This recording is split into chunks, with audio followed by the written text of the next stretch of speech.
How to paste a flexible membrane keyboard on the enclosure. Remove a small portion of the release paper from the label. Align the label on the enclosure.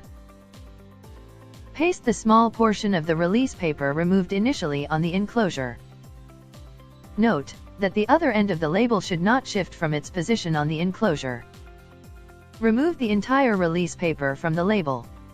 Insert the tail in the cutting slot. Now, carefully stick it on the enclosure.